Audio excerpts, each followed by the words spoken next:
الله ربي والإسلام ديني ومحمدا رسول الله.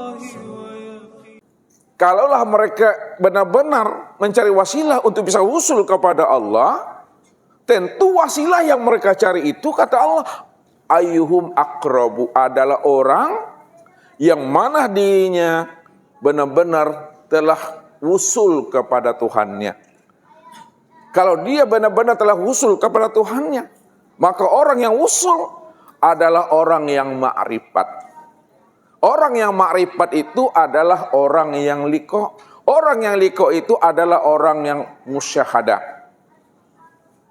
Orang yang musyahadah itu adalah orang yang bermuwajjahah. Dialah sebenarnya yang dikatakan mursyid ruhaniyah atau mursyid robbaniyah. Yang pertama kita coba menyikapinya.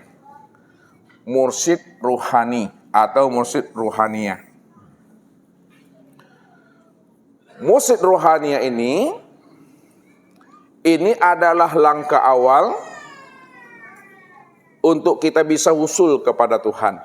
Siapa mursyid ruhaniyah? Mursyid ruhaniyah inilah yang disebut namanya dengan insan, atau disebut namanya Muhammad Rasul Allah.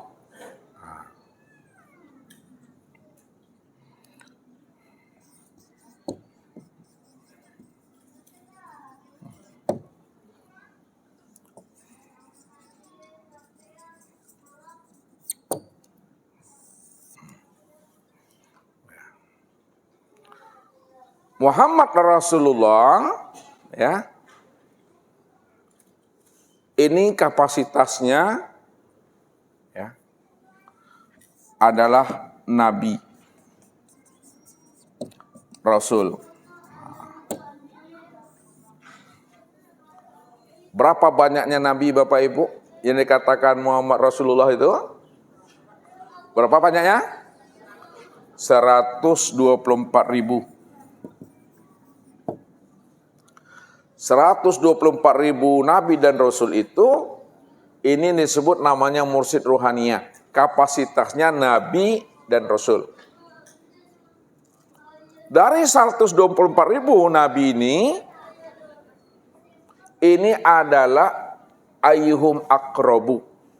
Mereka adalah orang yang paling dekat untuk bisa membimbing kita berjumpa dan berusul dengan Tuhannya. Nah, dari 124.000 Nabi itu, maka dipilihlah yang terbaiknya menjadi 315. Dari 315 ini dipilih lagi yang terbaiknya 25. Dari 25 ini dipilih yang terbaiknya 5. Dari yang 5 ini dipilih yang terbaiknya 1. Siapa yang 1 itu Bapak Ibu? Itulah Muhammad Nabiuna sallallahu alaihi wasallam. Makanya dikatakan Allah, laqad kana lakum fi rasulillahi uswatun hasanah liman kana yarjullah. Sesungguhnya pada diri Rasul itu telah ada contoh teladan bagi dirimu, bagi siapa yang ingin usul, siapa yang ingin liqa, berjumpa dan bersuah dengan Rabb-nya. Maka Nabi itu adalah sebagai mursyid ruhaniyah. Dia yang mampu membimbing dan menuntun kita untuk bisa usul kepada Tuhan itu. Sekarang beliau telah wafat Bapak Ibu. Kalau beliau telah wafat, siapa lagi orang yang paling usul, yang bisa menghantarkan rohani kita untuk bisa berjumpa dengan Tuhan? Ini disebut namanya dengan aulia. Wali-wali Allah. Aulia ilah itulah orang-orang yang dikatakan orang yang arif billah.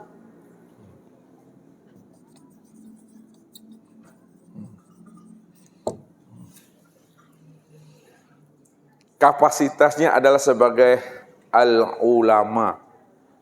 Makanya dikatakan Al ulama warasatul anbiya.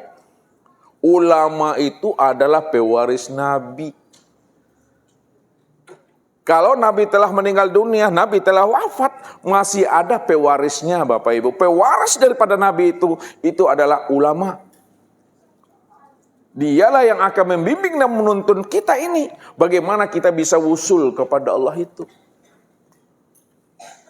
Dialah sekarang menjadi mursyid ruhaniyah itu.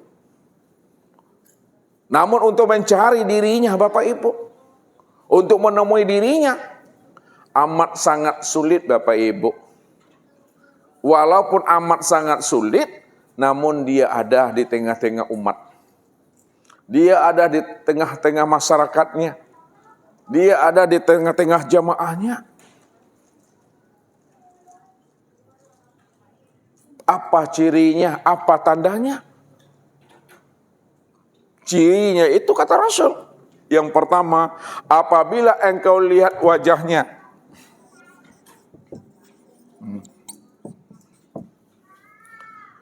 mengingatkan engkau terhadap Allah. Melihat wajahnya aja ingat kita akan Allah tuh. Yang kedua, apabila engkau dengarkan kalamnya, engkau dengarkan nasihat dan fatwanya,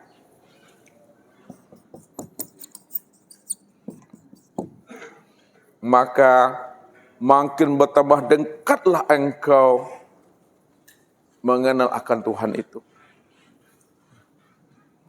Dengarkan kalamnya, makin bertambah dekat kita ini bisa mengenal Allah itu. Yang ketiga, apabila engkau lihat sifatnya, maka mengingatkan engkau menghadapi namanya akan kematian.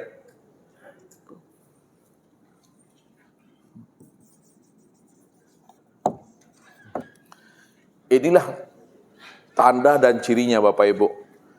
Karena dialah yang akan mengajarkan sebenarnya namanya ilmu tauhid. Dia mengajarkan namanya ilmu tauhid. Dia mengajarkan namanya ilmu tasawuf. Dia mengajarkan namanya ilmu fikih. Maka ilmu fikih itu yang disebut namanya syariat. Ini syariat. Ilmu tasawuf itu yang disebut namanya dengan thorikat. Ilmu tauhid itu yang disebut namanya dengan ilmu hakikat. Jadi ilmu syariat, ilmu fikih yang diajari oleh ulama warasatul anbiya itu ranahnya dia berbicara tentang tubuh. Ini wilayahnya Bapak Ibu, tubuh. Kenapa ilmu syariat fikih itu ranahnya wilayahnya tubuh? Karena tubuh inilah yang kena hukum itu. Hukum taklifi. Hukum taklifi itu hukum apa?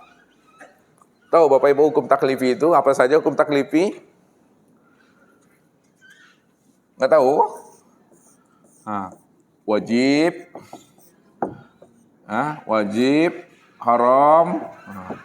Halal. Sunnah. Apalagi mubah.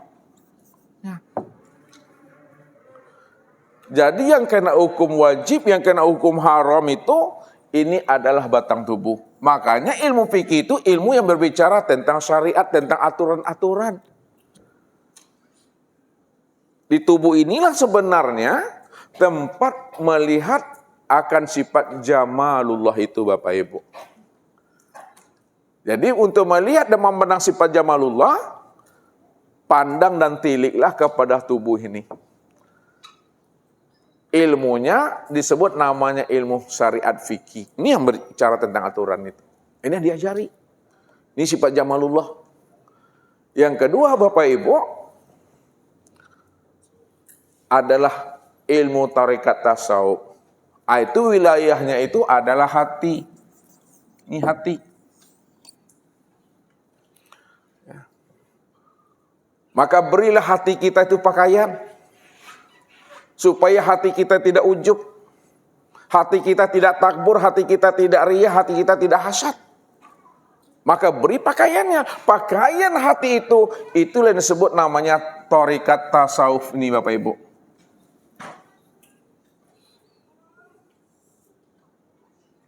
Disitulah dikatakan oleh Rasul, innallaha la yanzuru ila suwarikum wala ajsamikum walakin yanzuru ila qulubikum wa a'malikum. Apa artinya itu Bapak Ibu? Innallaha la yanzuru ila suwarikum wala ajsamikum walakin yanzuru ila qulubikum wa a'malikum. Pasti banyak yang tidak tahu tuh. Sesungguhnya Allah tidak memandang rupamu. Allah tidak memandang bentuk wajahmu. Macomen, cekermennya kamu itu tidak dipandang Tuhan. Cantik, indah, moleknya itu tidak dipandang. Tapi yang dipandang oleh Allah itu kata Rasul, qulubikum. Nih, yang dipandang oleh Allah itu qulubikum, hatimu. Wa a'malikum. Nah, baru amal. Makanya yang zahir ini, tubuh kita ini, kan tubuh ini menunjukkan yang batin. Itu dia. Apa yang diperbuat oleh tubuh itu sebenarnya cermin daripada hati. Contoh Bapak Ibu, kalau kita ini bahagia, ya, anak sukses, suami sukses, istri juga sukses, sukses semuanya, nampak wajahnya ini glowing Bapak Ibu. Hah? Ya, glowing wajahnya. Mudah senyumnya senyum Pepsodent Bapak Ibu. Kenapa? Karena hatinya ini bahagia, gembira. Tapi kalaulah anak bermasalah, suami juga bermasalah, nampak pula di wajah ini manyun dia nih. Ya, bakarui ikan yang itu Bapak Ibu. Apa sebabnya wajahnya manyun, bakarui ikan yang tadi? Karena hatinya penuh dengan masalah. Disitulah dikatakan yang zahir menunjukkan yang batin. Ini yang diajar. Makanya pakaian daripada hati itu disebut nama ilmu tasawuf. Itu yang akan menjaga akhlak dan adab kita nanti. Nah, kemudian yang ketiga, yang diajarkan oleh al-ulama warasatul anbiya itu adalah ilmu hakikat atau ilmu tauhid. Ini ranahnya adalah ruh. Ruh ini wilayahnya Bapak Ibu. Bagaimana supaya jiwa kita, bagaimana ruh kita itu tidak berbuat syirik kepada Allah? Maka beri pakaiannya. Pakaian ruh itu adalah ilmu tauhid nih.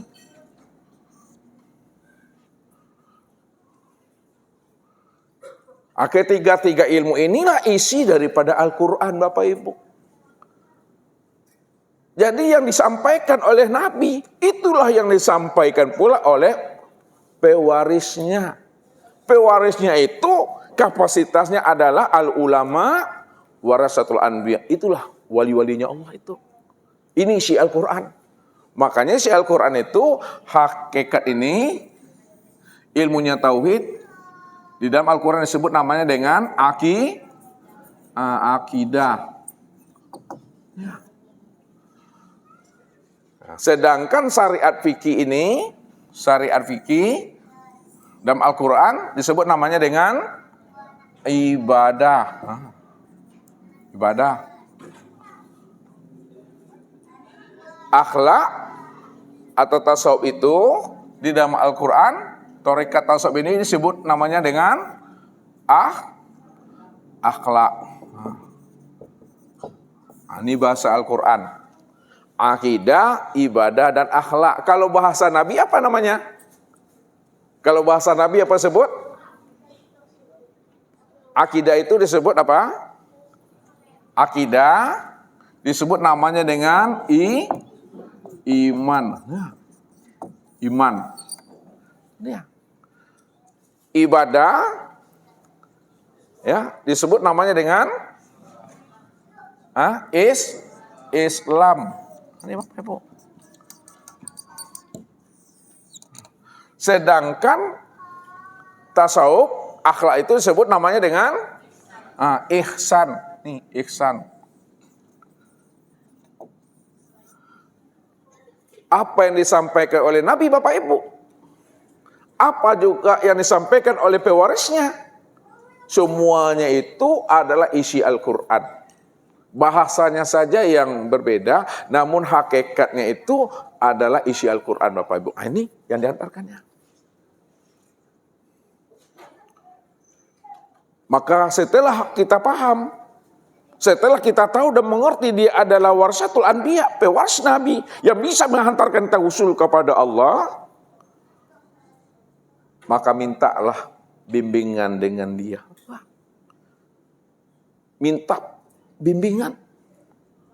Karena dia yang bisa menghantarkan rohani kita usul kepada Allah. Minta bimbingannya.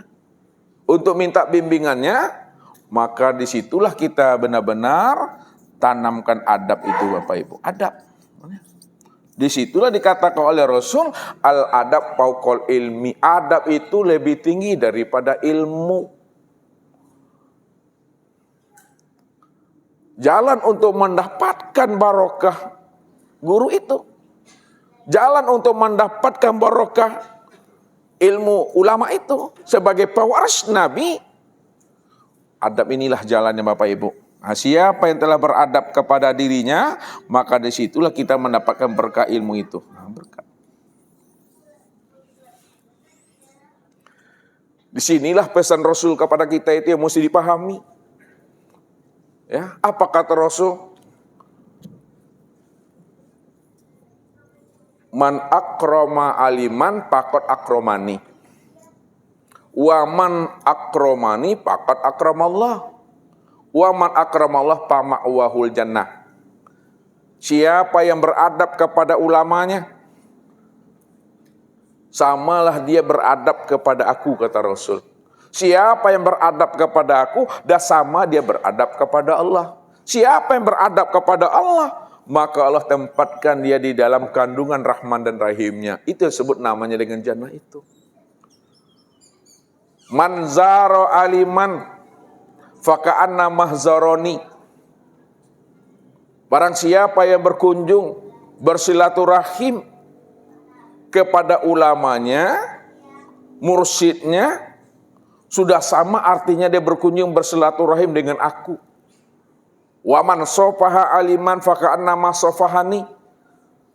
Siapa yang telah bersilaturahim, berkunjung kepada ulamanya, kemudian dia berjabatan tangan dengan ulamanya, warasatul anbiya, sudah sama artinya dia berjabatan tangan dengan aku di dunia ini. Wa man sofaha aliman, wa man jalasa aliman faka'anna ma jalasani, wa man jalasani fid dunya ajlastuhu ma'i yaumal qiyamah. Siapa yang telah berkunjung lalu dia berjabatan tangan, kemudian dia duduk sehamparan dengan ulamanya. Ini sehamparan namanya Bapak Ibu. Sama artinya dia duduk sehamparan dengan aku di dunia ini. Siapa yang duduk sehamparan dengan aku di dunia, ajlastuhu ma'i yaumal qiyamah, maka di akhirat dia tetap juga duduk sehamparan dengan aku, kata Rasulullah itu. Ini menanamkan adab. Makanya dikatakan al-ulama itu adalah pewaris Nabi itu. Yang diwariskan Nabi kepada ulama itu adalah kulimah la ilaha illallah itu Bapak Ibu. Nih kulimah ini. Kulimah la ilaha illallah ini kulimah apa namanya Bapak Ibu? Ini kulimah tauhid. Tidak ada yang nyata illallah. Hanya Allah. Maka la ilaha illallah itu nafi dan isbat. La ilaha ini nafi namanya. Illallah itu isbat. Maknanya tidak ada yang nyata, tidak ada yang wujud. Walaupun alam ini ada, alam ini wujud, tapi adatnya, nyatanya alam ini, hakikatnya tidak ada. Bisa Bapak Ibu memahami itu? Alam ini ada kan? Alam ini wujud kan? Tapi ada dan wujudnya alam ini hakikatnya tidak ada. Hakikatnya tidak wujud. Kalaulah alam ini hakikatnya tidak ada dan tidak wujud, lalu siapa yang sebenar-benar wujud dan yang ada itu? Illallah. Ini yang isbat tuh. Ini yang diantarkan oleh Nabi kepada ulama itu. Bagaimana mengesahkan Allah itu? Apapun yang kita lakukan dalam hidup ini, apapun aktivitas kita, apapun kegiatan kita, apapun profesi kita, awal sampai akhir, bangun tidur sampai tidur kembali, jangan sampai terpandang ada wujud yang lain selain Allah. Kalau masih terpandang wujud yang lain selain Allah, itu yang disebut namanya dengan syirik. Syirik itu kata Rasul, wujuduka zanbun. Adanya pengakuan dan kesadaran dirimu itu dosa itu. Lalu bagaimana supaya tidak dosa? Bagaimana supaya tidak syirik? Jangan sampai ada keakuan diri itu. Itu artinya keluar kita dari diri kita. Bahasa Nabi, matikan keakuan diri. Matikan kesadaran diri. Baru lepas kita daripada syirik. Makanya syirik itu dikiaskan oleh Rasul seperti semut hitam yang berjalan di atas batu yang hitam dalam kegelapan malam. Nah, kira-kira Bapak Ibu bisa nak menengok semut hitam di batu hitam dalam kegelapan malam? Nggak bisa. Kenapa tak bisa Bapak Ibu? Karena malam di batu hitam lagi Bapak Ibu. Saking halusnya syirik itu, kadang kita tidak menyadarinya. Dia bisa masuk ke dalam ibadah sholat, ibadah puasa, ibadah zakat, ibadah haji, ibadah kurban. Dia bisa masuk ke dalam akal pikir kita, dia bisa masuk ke dalam hati kita, dia bisa masuk ke dalam perasaan kita. Saking halusnya Bapak Ibu. Ini membahayakan amal dan membahayakan diri. Apa kata Allah? La in asyrakta la yahbatanna amaluka wa la takunanna minal khosirin. Barang siapa amalnya kena perbuatan syirik, maka amalnya itu hancur. Amal hancur itu maksudnya amal itu batal, amal itu hampa dan sia-sia, tidak bernilai di sisi Allah. Kalaulah amalnya itu batal, hancur, tidak bernilai di sisi Allah, lalu apa ancaman bagi dirinya? May yusrik billahi faqad haramallahu alaihil jannah fa ma'wahun nar. Barang siapa dirinya benar-benar sengaja terang-terangan melakukan kesyirikan di hadapan Allah, aku haramkan bagi dirinya itu surga. Aku lemparkan dia ke dalam neraka Tuhan. Itu yang disebut namanya uduwullah, itu musuhnya Tuhan. Jadi jangan sampai kita merampok hak Allah di dalam hidup ini. Jangan sampai kita mencuri hak Allah di dalam hidup. Apa maksudnya tuh Ibu-ibu? Mencuri hak Allah atau merampok hak Allah itu di dalam hidup itu apa maksudnya? Apa makwa? Mengaku, itu dia Bapak Ibu. Kalau kita masih mengaku kita yang wujud, masih mengaku kita yang bersifat, itulah merampok hak Allah itu di waktu hidup nih. Jangan dikatakan Allah wujud, kita wujud pula. Allah sama, kita sama pula. Allah basor, kita basor pula. Allah hayat, kita hayat pula. Itu udah merampok hak Allah itu Bapak Ibu. Padahal kita itu la haula wala quwata illa billah itu. Jangan sampai terlihat sebesar zarah akan keakuan kita itu Bapak Ibu. Kalau masih terlihat, itu merampok hak Allah itu. Kalau udah merampok hak Allah, apapun bentuk amalnya tertolak. Dan dirinya diancam oleh Allah, tempatnya adalah neraka. Itu adalah uduwullah. Makanya dikatakan oleh Allah, innamal musyrikuna najasun.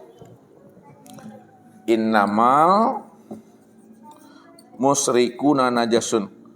Nah, sesungguhnya orang-orang yang berbuat syirik itu adalah najis. Nah, kalau Allah mengatakan dirinya najis, haram noji untuk bisa berjumpa dengan Tuhan. Tahu haram noji itu? takkan mungkin lagi bisa masuk ke dalam surga dan berjumpa dengan Rabb-nya. Ini bahasanya. Tidak ada harapan di situ Bapak Ibu. Tuh. Maka lepaskanlah keakuan dan kesadaran diri kita yang merasa kita ada. Siapa yang menghantarkan itu? Itulah yang disebut namanya arif billah atau wali-walinya Allah. Kapasitasnya adalah sebagai al-ulama. Dialah mursyid ruhaniyah itu Bapak Ibu. Dah berjumpa kita dengan beliau. Sudah kita tuntut ilmunya. Sudah kita syau ilmunya. Apakah cukup sampai di situ Bapak Ibu? Tidak.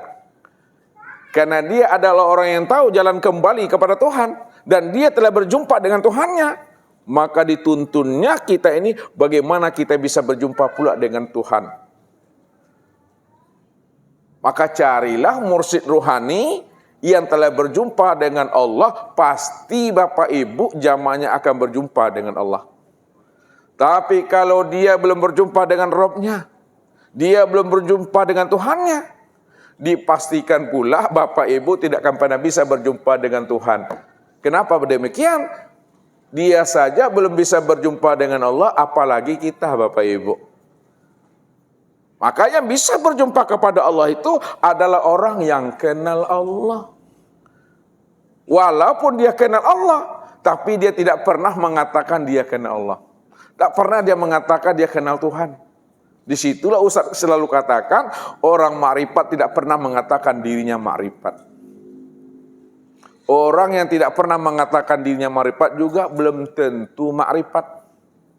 Orang yang kenal Tuhan, tak pernah dia mengaku-ngaku dirinya sudah kenal Tuhan. Dan orang yang tidak pernah mengaku-ngaku dirinya sudah kenal Tuhan, juga belum tentu kenal Tuhan.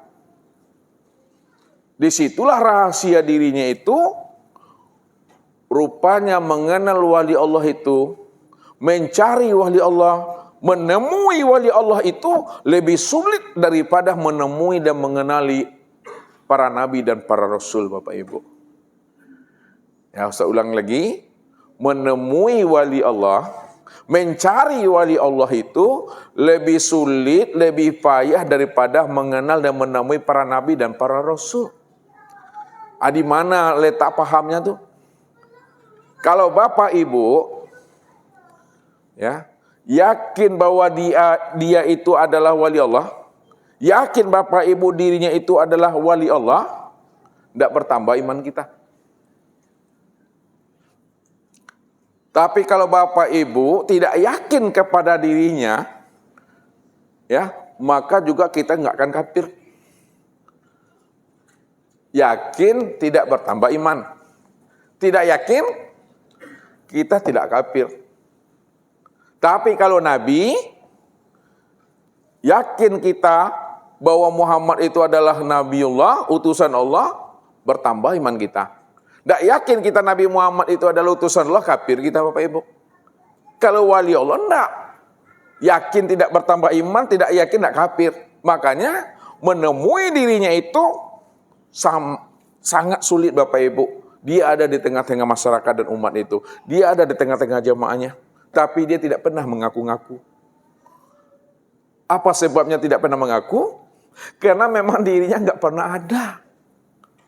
Kalau mengaku, ada dirinya itu. Wujuduka zanbun. Itu dia. Itu rahasia ilmunya. Setelah kita kenal dengan dirinya, kita sudah belajar dengan dirinya, kita sudah menuntut dengan dirinya, maka dia yang akan menunjuki kita bagaimana kita bisa berjumpa dengan mursyid Rabbaniyah. Ini Bapak Ibu nih. Sudah berjumpa kita dengan beliau, maka dialah yang akan menghantarkan kita berjumpa dengan mursyid Rabbaniyah itu. Siapa mursyid Rabbaniyah? Lihat. Mursyid Rabbaniyah itu, inilah yang disebut nama dengan Nur Muhammad nih.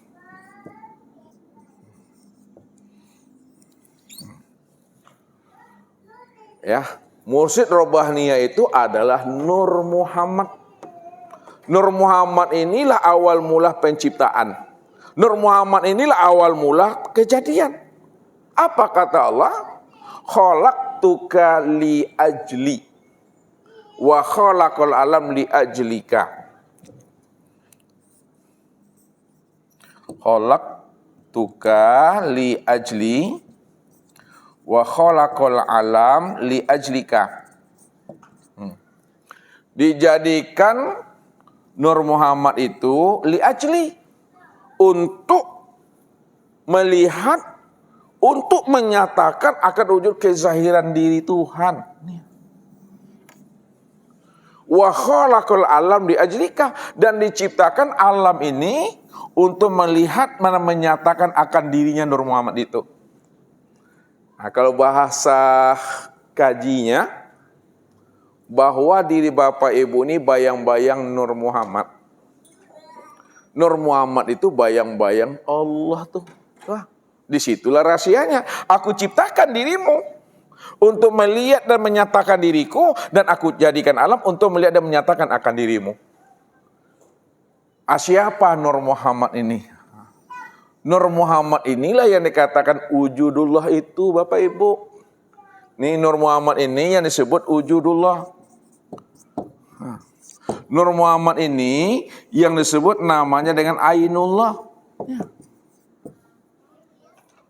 Nur Muhammad ini yang disebut namanya Hakikatullah.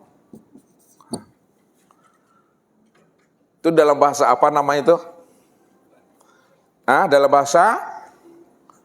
Dalam bahasa tauhid. Nur Muhammad itu yang disebut namanya dengan Mir'atillah, cermin all. Ini dalam bahasa apa namanya? Thariqat namanya, Bapak Ibu. Nur Muhammad ini yang disebut namanya dengan hamba Allah, hamba Allah. Dalam bahasa apa namanya? Dalam bahasa syariat. Karena kita tinggal di alam syariat, maka yang banyak kita gunakan bahasa mana? Bahasa syariat. Bahasa syariat apa tadi? Hamba Allah. Hamba Allah itu adalah cermin Allah. Cermin Allah tadi itu sebenarnya adalah wujudnya Allah, nyatanya Allah itu, Bapak Ibu. Yang sebenar-benarnya. Maka disitulah dikatakan oleh Rasul kepada Umar. Apa kata Rasul kepada Umar itu? Wahai Umar, atadri man ana? Wahai Umar, kamu tahu nak siapa aku ini yang sebenar-benarnya? Tahu nak kamu rahasia aku? Apa jawaban Umar tadi? Ana la adri ya Rasulullah. Allahu wa rasuluhul a'lam. Aku tidak tahu siapa sebenarnya rahasia hakikat dirimu ya Rasul. Cukup Allah dan Rasul sajalah yang bisa memahaminya. Kata Umar. Lalu apa kata Rasul? Lihat, kata Rasul kepada Umar. Wahai Umar, ana Ahmad Bilal Mim. Ana Arabi Bilah Ain. Hai Umar, aku ini Ahmad tidak ada huruf mim. Kalau Ahmad tidak ada huruf mimnya, apa bacanya? Ahad. Ahad itu artinya Esa. Siapa yang Esa itu? Allah. Yang kedua, ana Arabi bilah ain. Aku ini adalah Arabi, tidak ada huruf ainnya. Kalau Arabi nggak ada huruf ainnya, apa bacanya? Rob. Rob itu apa artinya? Tuhan. Begitulah Rasulullah itu arif dan bijak dalam menghantarkan ilmu hakikat ini. Ketika itu apa kata Rasul kepada Umar? Wahai Umar, man ro'ani faqad ro'aul haq. Wahai Umar, kalau kamu sudah mampu memandang dan melihat akan diriku, ana Ahmad Bilal Min, ana Arabi Bilah Ain, dan mampu kamu memandang akan diriku dengan pandangan basirohmu. Pandang basiroh, pandangan apa? Pandang basiroh, pandangan apa? Pandang hati. Hai Umar, kalau kamu sudah bisa memandang aku dengan pandangan basiramu, ana Ahmad bila mim, aku ni Ahmad tidak ada huruf mimnya, yaitu ahad. Aku ni Arabi bila ain, tidak ada huruf ainnya adalah Robbi. Udah sama kamu memandang akan diri Allah. Kalau kamu sudah lihat aku, udah sama kamu lihat Allah. Maka disitulah Rasul menjelaskan, tuba man ro'ani wa amanabi. Wa tuba liman man ro'ani wa amanabi. Beruntunglah orang yang lihat aku lalu dia beriman kepada aku. Beruntung pula orang yang melihat orang yang ia melihat aku. Maka beruntunglah ia. Itu makna yang sebenarnya. Beruntung orang yang lihat aku lalu dia beriman kepada aku. Beruntung orang yang ia melihat orang yang melihat aku. Tidak masuk neraka dia. Usul dia kepada Allah. Dia berjumpa Allah. Dia bermusyahadah dengan Allah. Kalau dia melihat namanya Nur Muhammad yang telah sempurna pada diri beliau. Nih. Nabiuna Muhammad sallallahu alaihi wasallam. Allahu Rabbi wal Islam dini wa Muhammadan Rasulullah.